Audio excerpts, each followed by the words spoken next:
So this is the first machine that I'll show you as part of the Atari collection I have listed on eBay. This is an Atari 400, one of the first ones, and it's a really neat little box. It has a membrane style keyboard which has been cleaned and such. Fully operational. Cartridges work. In fact, the cartridge I have in it currently is one of my favorite. I have the Pac-Man cartridge in there, and it comes with a fully operational power supply.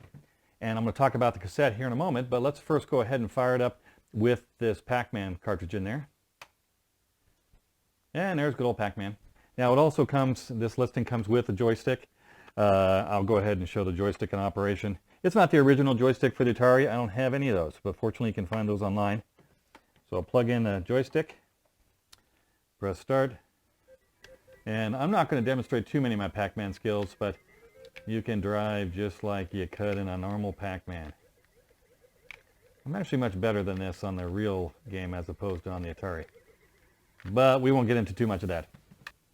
So now I'm going to demonstrate on the Atari 400 the use of the cassette player. Cassette players of this age are always in bad shape. You have to replace all the belts, so I've replaced the belts and such on this, and it works okay. The problem though is that the cassettes are all degraded to the point where the signals are either so noisy or just so bad you just can't load the cassettes. In fact, this listing comes with a Zaxxon box with the original cassette, and the cassette does have a signal on it, but playing it and making it work is really finicky, and maybe 1 in 10 times you'll get it to work. Fortunately, I have a better way of doing it. This is a cassette adapter. This is a Bluetooth cassette adapter that was normally created, I believe, to allow you to play your phone music in your old car. So if you have an old car that's got a cassette in it, this device would take the Bluetooth from your phone and put it into your car cassette, which is kind of cool.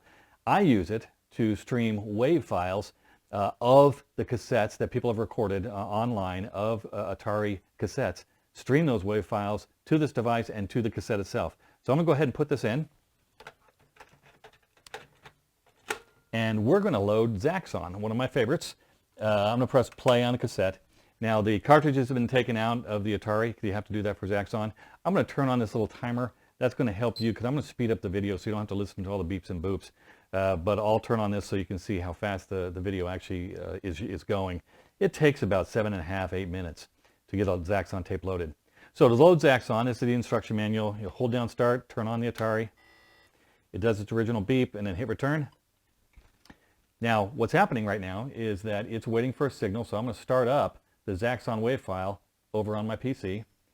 And you might be able to hear there's a very high-pitched noise right now, and then you're going to start to hear the actual data being transferred. That's what the Ataris would do. They would play the data being transferred audibly over to your TV so you could hear it load. Now the Zaxxon tape's kind of funny. It actually spends the first minute or so loading its splash screen, and then it spends the rest of the time loading the actual program. So I'll fast forward till we hit the splash screen, talk a little bit more, and then we'll let the whole thing load.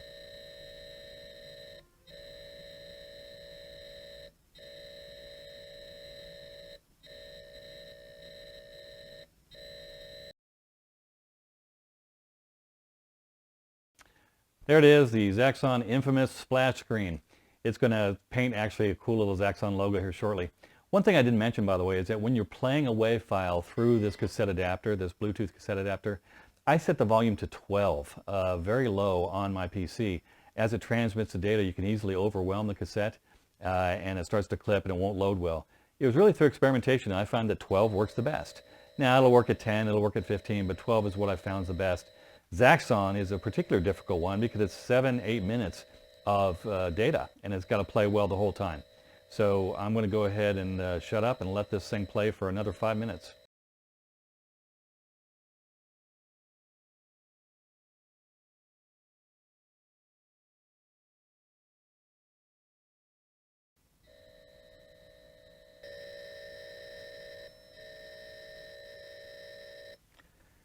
And there's Zaxxon running, one of my favorite games. I'm going to plug in my joystick so I can play a little bit. Notice it takes a good 8 minutes to run. So let's see, how do we start? Start probably. There we go. Oh, there's Zaxxon. You know, it's really not bad for an 8-bit machine. You know, it's not the arcade version, but it really is pretty good. So, unfortunately, I'm not going to spend all the time to play it. Instead, I'm going to go ahead and show you BASIC quick. So I'm going to take this out, take that down. We're going to install the basic language cartridge and fire that up. Now we're running basic, so I wanted to actually show how much memory is in this machine. It is the 400. So let's go ahead. So I hope you see that it's a 16K machine. So the rest of the memory is being used for basic. You can start this thing up without basic, but then you couldn't print out how much free memory it is. So that's a demonstration of the 400. Stay tuned for the 800 and the 800 XL, including the disk drive. Okay, the one thing I did want to do was show loading of an actual cassette. I have got a very boring but actual cassette that most of the time loads.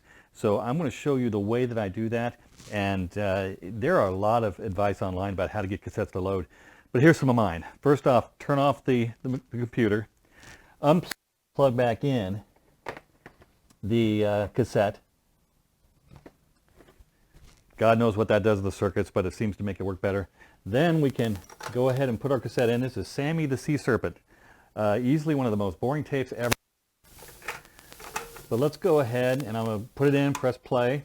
We'll fire up the 400. I have the basic cartridge in there, so it fires up in basic. And then we go ahead and type in C-load.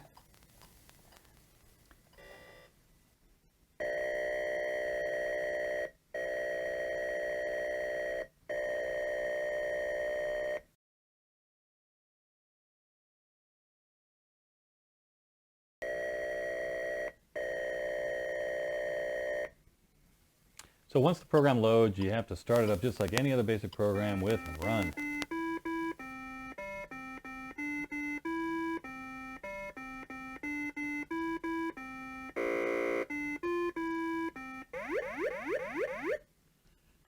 So I didn't say it was an exciting program, but it definitely loads. Okay, now I'd like to demonstrate the Atari 800. This is roughly akin to the Atari 400. And it is obviously a little bigger. It's got a much nicer keyboard. Keyboard's been cleaned inside and out, and the rest of the system's been restored and cleaned as well. And it runs really well. So I'm gonna power it up first. I have a basic cartridge in there, so I'm gonna power it up first in basic. So you can see the standard basic is running there. And I'm gonna go ahead and print out the memory. One of the standard things I do so I can figure out what type of system I have. So this is the 48K system. And it's got 37K left for programs after the basic runs. Now you can turn off the basic, but then again it's hard to print out how much memory you have. But in some programs you have to turn off basics, like Zaxxon for example. You can't run Zaxxon without having the basic cartridge out. So works just great, drives the screen just great. Now what I want to do as well with the Atari 800 is demonstrate the use of the disk drive. This disk here, this is an Atari 1050 disk drive. And it connects to all three of the different machines that are part of this listing, the Atari 400, 800, and 800 XL. It uses a standard serial connector. This is a nice one, by the way. This is a serial connector that puts pressure on the sides of the pins as opposed to having to go into a hole. I really like this connector, and that's part of the listing as well. So what I'm going to do is go ahead and boot up Zork. I have a Zork disk here that I'm going to use. One of my favorite games from the day. This says 1982 by Infocom. But I'm going to use this to demonstrate the disk drive working. So to get this up and running, this drive is powered on. And by the way, the disk drive comes with the same power supply that's used for the 800. So this eBay listing actually has 4 power supplies that are part of the listing. All of them work. So I'm going to put the Zork disk in the disk drive. Now I'm not going to start it yet. I'm going to take out the basic cartridge. You can run it with the basic cartridge in, but without the basic cartridge it'll start automatically. So plug in the serial cable.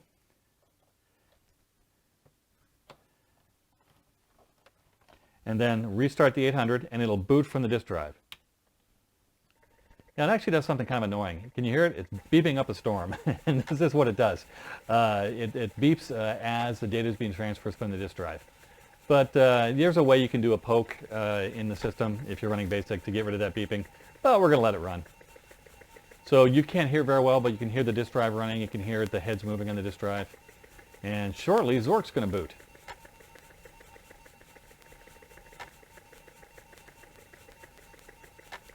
Far faster than the cassette, but still kind of slow. And there's Zork. Zork 2, The Wizard of Frobos. Again, one of my favorite text-based adventures. Now, to play this game, you actually leave the disc in there. And if I remember right, I think it actually saves onto the disk drive as you make your progress. But you can do the standard stuff like look.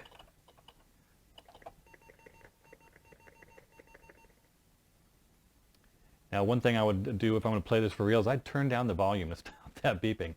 But that's just a demonstration of the Atari 800 running, 48K machine. Disk drive is included as well, and as well as the Zork disk. Okay, here we go. This is a quick demonstration of the Atari 800 XL. This is a 48K version, and this is part of the Atari collection that I am listing on eBay. First off, for power, I don't have the original power adapter for the 800 XL, but I do have a cable allowing you to use a standard USB power supply, so I'm going to plug that in. And I'm going to turn on the screen. By the way, this is just a TV. It's a flat panel TV. This is not included as part of the listing for all the Atari stuff. So the screen is up and running. The Atari has power, so we'll just turn it on. And blammo, there is the power-up screen. Good old ready. Now the 800 XL boots into BASIC, and even though it's a 48K machine, the internal BASIC takes up quite a bit of RAM. But if we look at the RAM that's available, we can do print FRE 0, tells you how much RAM is available, which is the right number to report when BASIC's on. I'm not going to turn BASIC off because that just takes too much time. That works great. Now let's do a quick demonstration of one of the cartridges. First, I'll turn it off. Plug in one of my favorites, the Pac-Man cartridge. And this listing for the Atari collection has quite a few cartridges. Check the listing for more information on that. Power it up. And here's good old Pac-Man. Now I do have one joystick, and this joystick is included as part of the listing as well. And we'll plug that in. And we will start Pac-Man. We won't do too much of it. If you can hear the sound, it's not a lot, but... And there's Pac-Man running. Just when I thought I had all my Atari equipment figured out and had my eBay listing ready, I found an Atari 800 XL on one of my shelves that I had missed. In fact, I found the 800 XL along with an Indus GT disk drive. So I'm going to demonstrate them both now so you can see that they're both working well. This is, again, an 800 XL, which is a 64K system. And let's do my standard startup, and we'll just turn the machine on. And I have it hooked up to the screen, of course, and an 800 XL boots right into BASIC.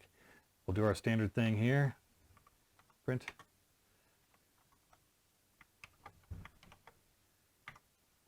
Which is the standard number, 37902, the standard number that will return for an 800 XL 64K machine if everything's working just right.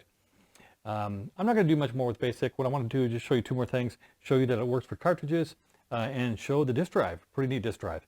So first we're going to turn it off. Now we'll install the Pac-Man cartridge and turn it back on. And Pac-Man starts right up, and I can't let Pac-Man go without giving it a quick try.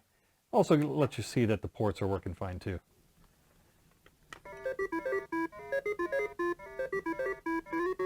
And there we go, everything's working just great.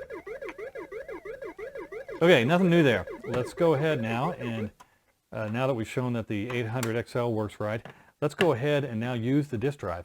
So right here, this is an Indus GT disk drive, and it's an aftermarket disk drive for the Atari. It was marketed as being very fast and very reliable. So we're going to go ahead and test it out to see how well it runs. First off, we will turn it on. Now it's connected to the Atari through the serial cable, which I've already plugged in back here. And it's kind of a neat little device. It's got a little readout for the track that it's seeking to. But let's go ahead and put in, this is a backup of the boot drive. The boot disk, I should say. And we'll close the little door because that's what it's for. And then we will reboot the machine.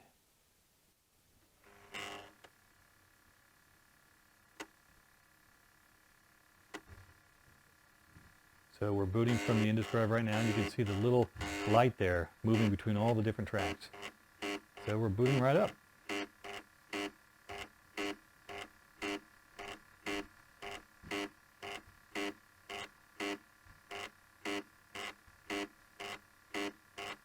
Well, I think you get the point.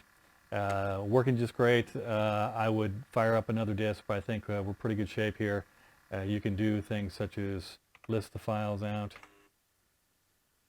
and everything's working just great.